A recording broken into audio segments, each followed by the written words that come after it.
O Raymond é deputado federal pelo Rio de Janeiro, agora assumiu há pouco tempo a presidência da Comissão de Direitos Humanos da Câmara dos Deputados. Muito bem-vindo, Raymond, tudo bem? Oi, Miguel.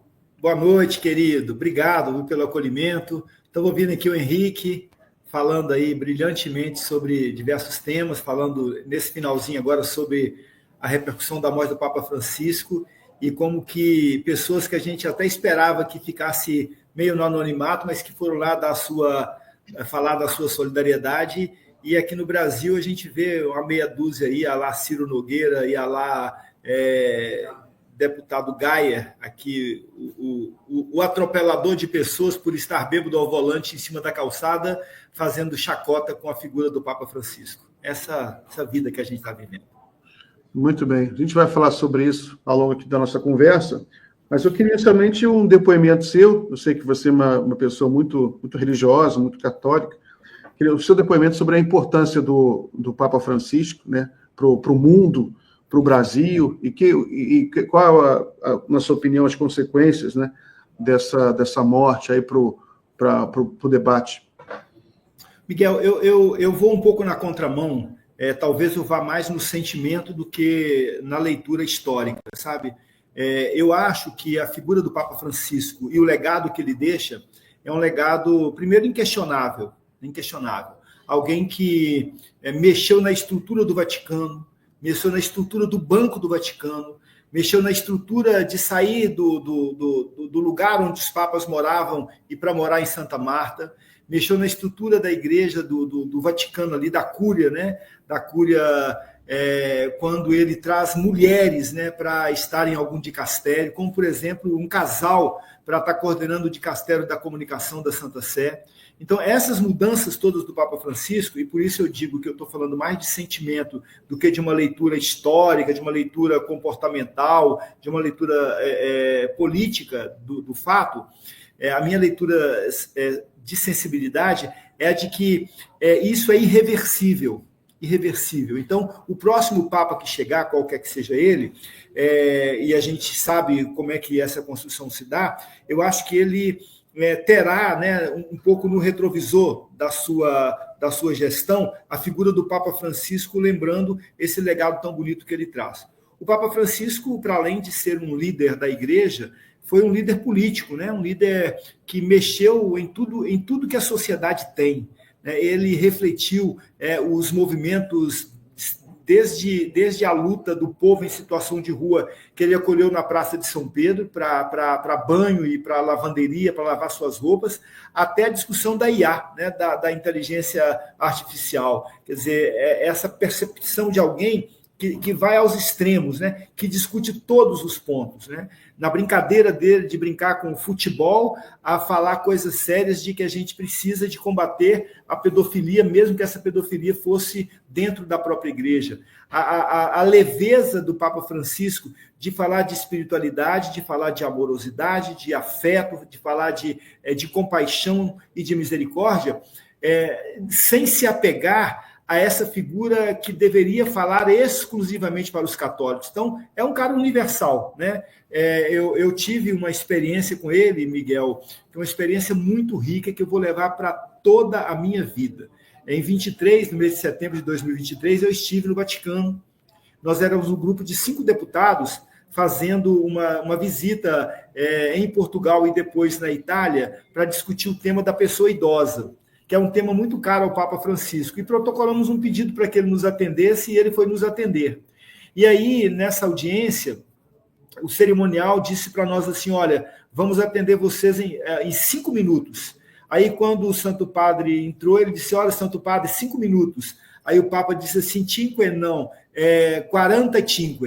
Nos atendeu 45 minutos. Esteve conosco durante 45 minutos, numa leveza, numa conversa muito querida, uma conversa muito afável, pediu que cada um de nós falássemos da nossa atividade política, e aí eu não perdi tempo, né, Miguel? Eu falei dos pobres. Aí eu peguei e disse para ele assim, Papa Francisco, o senhor é latino-americano como eu, e o senhor sabe que lá no Brasil, ou na América Latina, nós usamos um anel preto, que é o anel de Tucum, que é esse anel que eu tenho aqui no meu dedo, o anel de Tucum.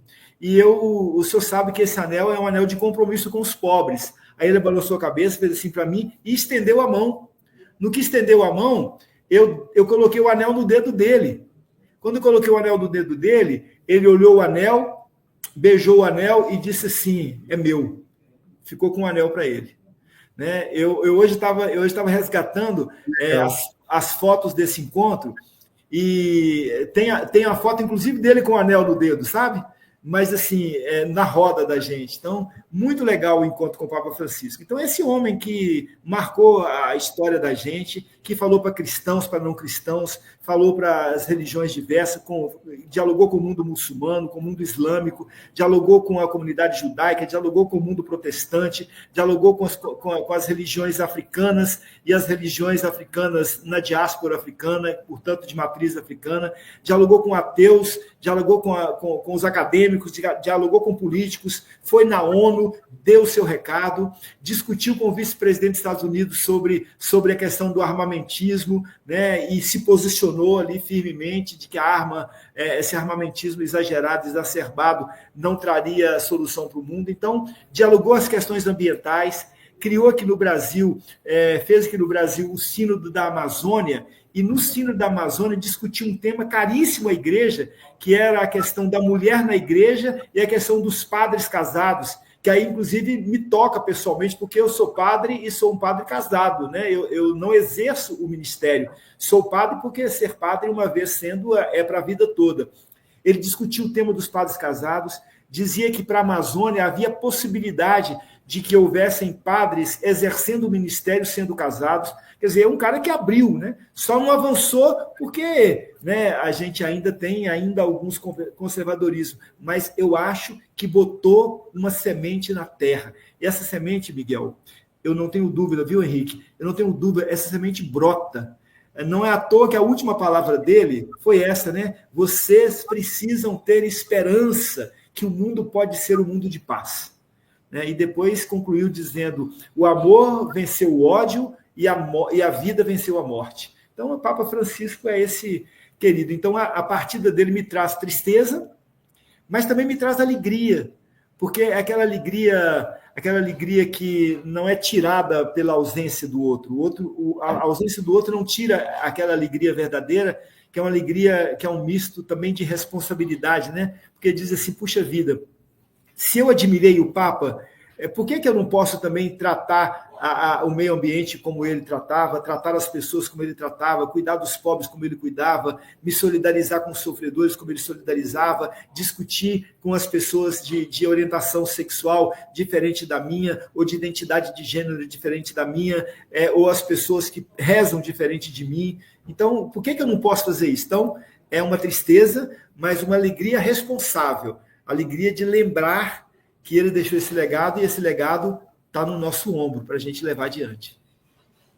E o Raymond lembrou muito bem, no começo da fala dele, essa briga que o Papa Francisco comprou meses após ter sido escolhido no conclave, foi no final de 2013, começo de 2014, quando ele determinou que nas áreas adjacentes à cidade do Vaticano e também ali nos arredores da Praça de São Pedro, enfim, na vizinhança ali da Via Conciliazione, se instalassem banheiros para que a população de rua pudesse ter o mínimo de dignidade de tomar banho.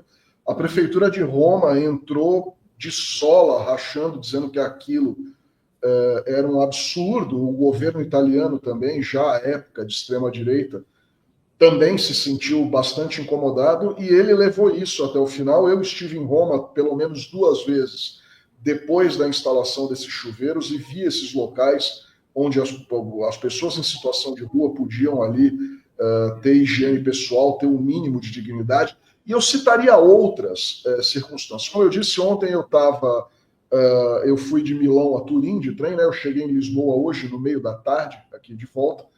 E ontem, ainda em Turim, e depois de noite em Milão, eu vi coisas assim de emocionar.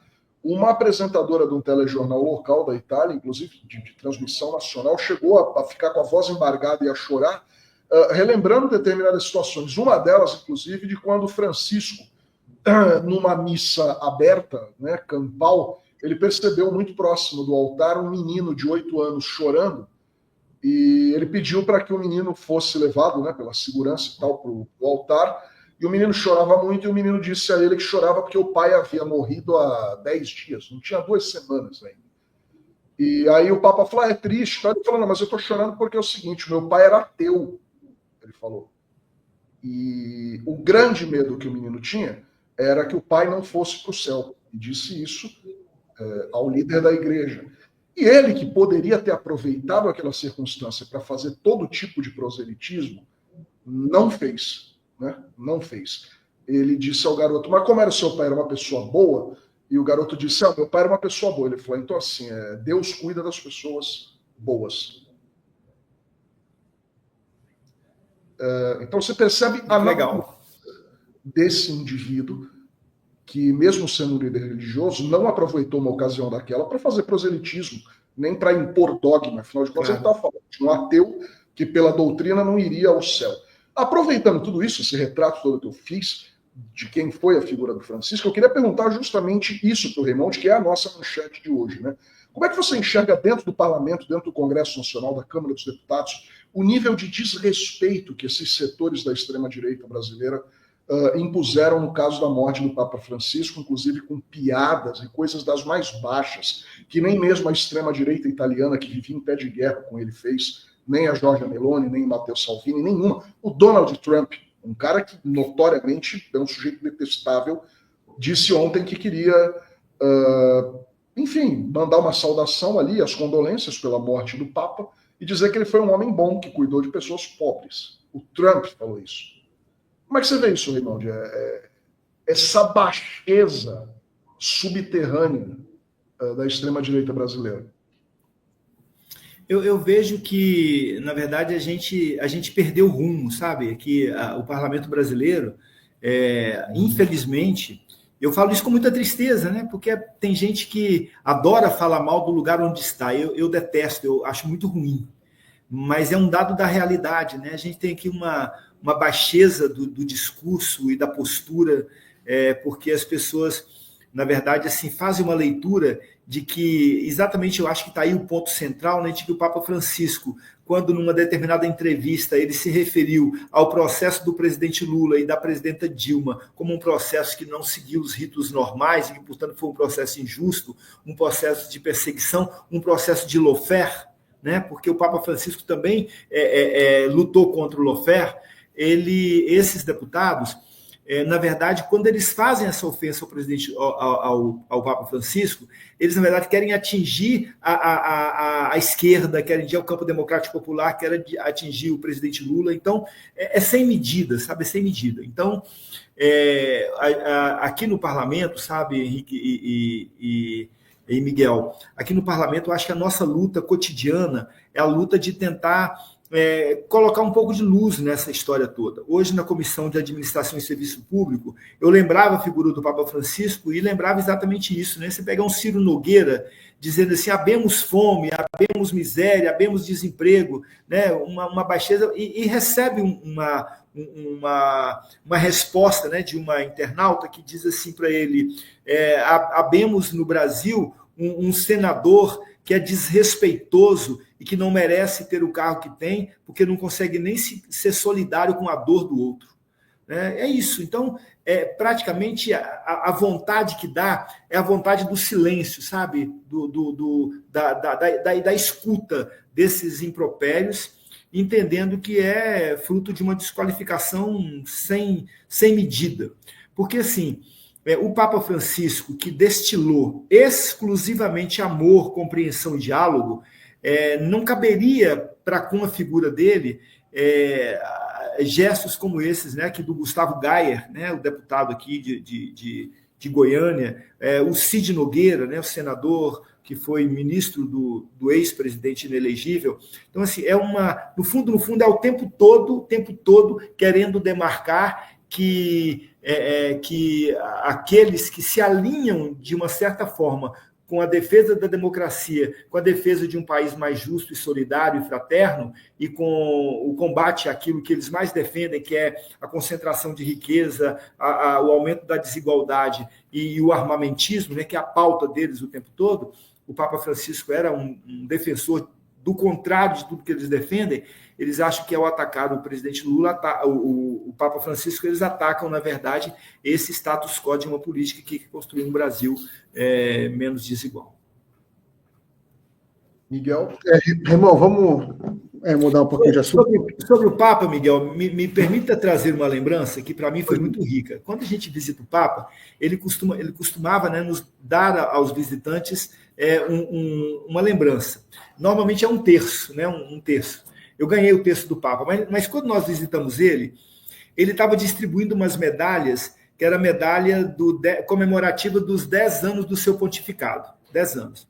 E isso foi em 2023. E aí, ele deu a medalha para nós. Aí deu a medalha para a gente, a medalha vendendo uma caixinha e tal. Recebemos a medalha, abrimos, olhamos ali superficialmente e tal. Eu guardei a minha no bolso. Aí, quando eu fui para a Praça São Pedro, para a audiência pública que participamos depois que ele fez com o povo na praça, eu fui abrir a minha medalha e era uma medalha com certificado de garantia, certificado de autenticidade, né? E no certificado eram 3.000 medalhas, foram feitas 3.000 medalhas. E a medalha que ele me deu foi a medalha de número 13. De número 13. Eu guardo essa medalha, eu conto essa história porque é uma coincidência, mas é uma coincidência que me calou, sabe? Assim, poxa, que legal, me deu a medalha do número do meu partido. Aí eu tenho a minha medalha lá do Papa Francisco, comemorativa dos seus 10 anos de pontificado, e a medalha 13/3.000. Queria contar essa história que Sensacional. Acho que eu não tinha contado para ninguém ainda. Maravilha. Raimon, a gente está no finalzinho aqui do nosso bloco com você, mas dá para fazer uma última pergunta? Claro. Hoje foi o julgamento do núcleo 2 do golpe, né, que incluiu o general Mário Fernandes, que fazia parte daquele grupo que tinha um plano lá macabro de assassinar o presidente Lula, o Alckmin e o Alexandre de Moraes, né, aquele punhal de verde e amarelo. Mas, enfim, todos se tornaram réus. Como é que você está vendo o avançado desse processo? Como é que você acha que impacta, inclusive, o Congresso Nacional, né? Porque isso, imagino que tem algum impacto lá. Como é que você está vendo isso? Pois é, Miguel, você sabe que tem uma trama muito bem feita, né? Uma trama muito bem feita. Aqui no Congresso Nacional, eles estão tentando pautar o PL da anistia, que é uma anistia ampla, geral e irrestrita, inclusive para os crimes de Bolsonaro, anteriores e posteriores à eleição. É bom a gente lembrar que o general que você cita, no dia 9 de novembro, olha só, a eleição foi 30 de outubro, no dia 9 de novembro, ele já estava imprimindo aquela minuta que tramava a morte do presidente Lula, a morte do Alexandre de Moraes e a morte do vice-presidente. Em 9 de novembro. Depois, quando isso passa, a gente tem, depois, em dezembro, a gente tem o dia da diplomação do presidente Lula, se não me engano, 12 de dezembro, em que eles quebraram Brasília Geral. Nós temos no dia 24 de dezembro, véspera de Natal, um caminhão para abastecer as aeronaves no aeroporto de Brasília. O caminhão tinha 60 mil litros de querosene, querosene de avião. 60 mil litros. E o motorista, esse avião só não explodiu, Miguel, só não explodiu, porque de manhã cedo, era 8 horas da manhã, o motorista do caminhão, ele sentiu alguma coisa, ele desceu do caminhão, olhou debaixo do caminhão e viu que tinha lá uma coisa meio engatilhada, piscando. Ele chama a polícia e o esquadrão antibomba começa a trabalhar desde 8 da manhã e só conseguiu desarmar aquela bomba às 13 horas, 13h40, se não me engano. Então existia uma trama, né? Uma trama que é uma trama muito pesada. E aí eu acho que esse julgamento é um julgamento que ele deve ser muito, muito severo e muito firme. E a gente precisa, e hoje eu me dei conta, só hoje eu me dei conta, de que o diálogo a ser feito sobre esse tema é um diálogo aparentemente muito simples. Porque se você toma um prefeito do interior, de qualquer cidade brasileira, um prefeito que tenha disputado uma eleição, e diz para ele assim, olha, você disputou a eleição com o seu adversário perdeu para você, o seu adversário não quis aceitar a derrota e esse adversário fez uma trama para tirar a sua vida. Foi exatamente isso que aconteceu. Então, quando a gente está falando desse processo do golpe, é uma trama tão bem alicerçada e ela não foi levada a cabo, primeiro por alguma, e eu como religioso, por alguma providência divina, mas, ao mesmo tempo, também por uma inoperância, por uma incapacidade deles de levar a cabo o plano deles, até por, de certa forma, incompetência. E agora dizerem que está tudo bem, não pode estar tudo bem. Então, o PL da anistia, para mim, hoje, ele ganha, depois desse julgamento, hoje, ele ganha, para mim, uma nova possibilidade de diálogo com as bases, com as pessoas.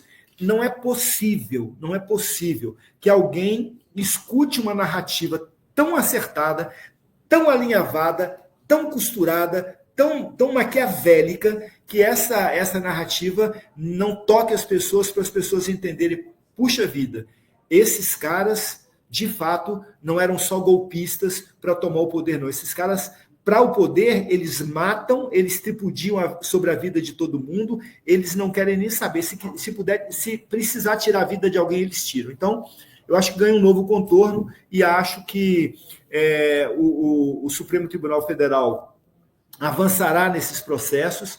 Existe uma conversa dentro do Congresso, que é uma conversa possível, que as penas podem ser revistas, e podem mesmo, muitas penas podem ser revistas. Dos mais de 1.000 presos, apenas 200 hoje, né, não aceitaram ainda os acordos. Imagina, o acordo proposto para os que estão presos é ficar 2 anos sem rede social, não dar opinião política, não participar de manifestações. É muito simples, e a turma não está aceitando o acordo. Então, assim, eu acho que depois do fato de hoje, para mim a coisa ficou mais clara. E acho que amanhã ficará mais clara ainda e assim por diante, para a gente poder dialogar com a sociedade. Nós precisamos, cada um de nós, onde quer que a gente esteja, dialogar com as pessoas no bom tom, sabe? Sem essa lacração de dizer, Bolsonaro na cadeia, fulano na cadeia. Não precisa disso. Conta os fatos e, pedagogicamente, ajuda as pessoas a entenderem que a gente precisa cobrar dessas pessoas pelo crime que elas cometeram. Muito bem. Henrique, deixa eu só fazer uma última pergunta aqui para o Remon, porque eu estou curioso sobre o desafio de dirigir agora a Comissão de Direitos Humanos na Câmara dos Deputados. Você vai falar rapidamente quais são os seus planos lá e para qual é a função, né? A função da comissão, falar para a nossa audiência. Tá bem. A nossa comissão, nós fizemos na última semana, na última terça-feira, nós fizemos dia 15, nós fizemos uma jornada de direitos humanos em que nós ouvimos pessoas do Brasil inteiro. Nós fizemos uma escutatória. Gente do Brasil todo estava participando online e o nosso auditório aqui, o plenário 2 da Câmara dos Deputados, estava lotado de gente. Ouvimos 120 pessoas falando dos diversos temas. E ali, o que a gente está fazendo agora? Está enxugando aquilo que foi colocado, mas eu já posso dar algumas linhas para vocês. Nós temos que discutir na Comissão de Direitos Humanos o tema da violência de Estado, né, pensando o Estado brasileiro como aquele que tem violado direitos humanos, normalmente pela força policial, então policiais muito, muito violentos, mas, ao mesmo tempo, policiais muito violentados. No Rio de Janeiro, a gente costuma dizer, é a polícia que mais mata e a polícia que mais morre. Então, o Estado que violenta o cidadão lá na favela, nas comunidades periféricas, aquele que o Estado usa para violentar, essas pessoas também são violentadas. Então, como é que a gente cuida também da violência contra os policiais que o Estado coloca? Então, pensar na força policial como violentadora, e a gente tem que bater firme nisso, mas pensar também os próprios policiais como violentados. Depois, um outro tema que também surge para nós é a questão de criança e adolescente. Nós vimos agora, recentemente, essa plataforma aí chamada Discord, né, onde a gente tem crianças se mutilando, crianças tomando veneno, crianças suicidando.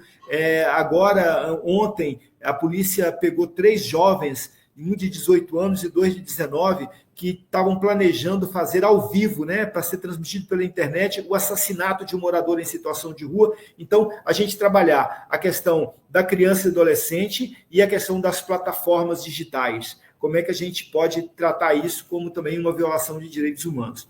Um outro tema que também está sintonizado nessa escuta que fizemos semana passada, a questão do trabalho escravo, né? E, notadamente, na questão do trabalho escravo, eu agora, no final do mês, no dia 30 de maio, eu vou ao Pará, ao sul do Pará, a Redenção, acompanhar alguns depoentes aqui pela Comissão de Direitos Humanos, lá no TRF do Pará, que está discutindo lá numa audiência o tema de trabalho escravo numa fazenda da Volkswagen. É um tema que se arrasta há 30 anos. Até sugiro aqui, Miguel, que você convide para bater um papo sobre esse tema, se você entender que cabe, o padre Ricardo Rezende. Ricardo Rezende morou muito tempo lá no Araguaia, você deve conhecê-lo. Ele atualmente é o coordenador da pós-graduação de Direitos Humanos da UFRJ, né, fica aí na Praia Vermelha. É um cara super acessível e que entende esse tema do trabalho escravo. Tem assim, o maior arquivo do Brasil está ali com ele na URCA, né, ali na UFRJ. Então, alguém que pode tratar muito disso. Então, são esses os temas que a gente vai tocar. E, para além das outras coisas que vão aparecendo, a questão do feminicídio, a questão da mulher, a questão da comunidade LGBTQIA+, a gente vai tocar o projeto. Estamos elaborando o plano, porque tem 20 dias que a gente assumiu a comissão, né? Fizemos essa escuta, agora estamos elaborando o planejamento e vamos seguir com esse planejamento o ano inteiro. Maravilha. Muito obrigado, irmão. Forte abraço para você. Boa semana. Obrigado por tudo. Querido. Um abraço para você, um abraço, Henrique. Tchau, querido.